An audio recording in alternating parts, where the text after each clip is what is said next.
So we want to bring in Christina Ruffini now to discuss Washington's response to Abe's assassination. Christina, we know that Abe met a number of presidents. He did meet the current president as vice president under President Obama. What are we hearing from the White House this morning? Good morning, guys. Yeah, the White House just released a statement. I literally have to pull it up on my phone for you. The president said, "I am stunned, outraged, and deeply saddened by the news that my friend Abe Shinzo, former Prime Minister of Japan, was shot and killed while campaigning. This is a tragedy for Japan and for all who knew him." You know, he wasn't Prime Minister anymore, but he was still campaigning for his party, for his seat in the Diet. And it's just, as we've been talking about, it's such a strange thing in Japan to have gun violence at all, let alone an assassination of a political figure who didn't seem to be, at least from the outside, that controversial or someone you would expect to foment this kind of hatred. It's just really left everybody reeling. You know, I've been to Japan with secretaries of state. We've met with foreign ministers. You know, I've been in the room with him at some points. And it's just shocking to all world leaders. I think it's a there, but for the grace of God, go I kind of feeling. And it's really shaken everybody to their core. And the Secretary of State is overseas in Asia. He's in a meeting right now with the Japanese foreign minister, and the statement just came out where, in addition to the agenda they're trying to stick to, you know, North Korea, Pacific issues, he said he said again his condolences for the assassination of Abe. Absolutely, especially considering how long a lot of those relationships have lasted at this point, considering how long he's been on the world stage. Christina, I also want to ask you, later this morning, President Biden is expected to address the country on abortion rights. So what can we look for in his speech? This is the first time since this Supreme Court decision happened that we're expecting President Biden to try to take some concrete action to protect abortion rights in federal law.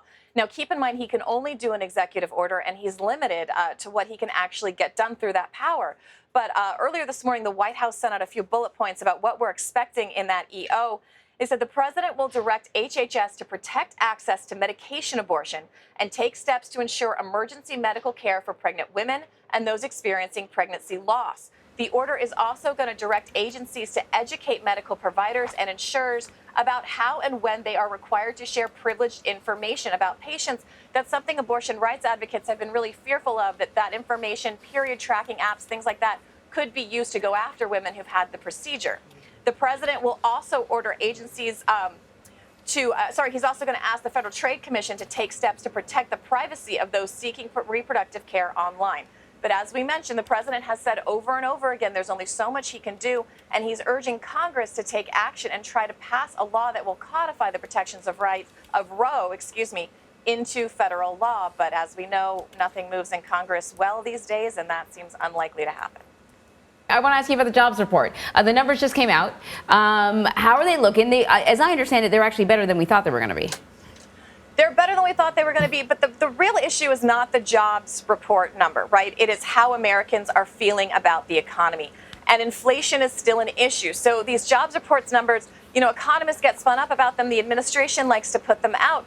The issue is that if average Americans don't feel like the economy is doing any better, it's not going to be relevant to everybody's everyday life if gas prices are still high. Now, they are coming down, but, you know, you really have to emphasize when we get to November, you know, almost 400,000 jobs added. Unemployment is strikingly low. We have heard over and over again, it's still an employees market, right? Employers are still short on labor. You should be able to negotiate higher terms for your jobs. But in practicality, polling shows and just anecdotally shows that people are just not feeling great about the economy. And that's something the White House continues to try to battle, both in messaging and in policy. We'll have to see if they can make any kind of impact and then before the November midterms, or it's really going to cost Democrats at the polls. Yeah, very unsettling for a lot of families out there right now. Christina, thank you very much. Thank you. Looking ahead, CBS News' Robert Costa will interview Vice President Kamala Harris today on abortion, gun violence, and the economy. You can see some of that conversation on tonight's CBS Evening News and more this Sunday on Face the Nation.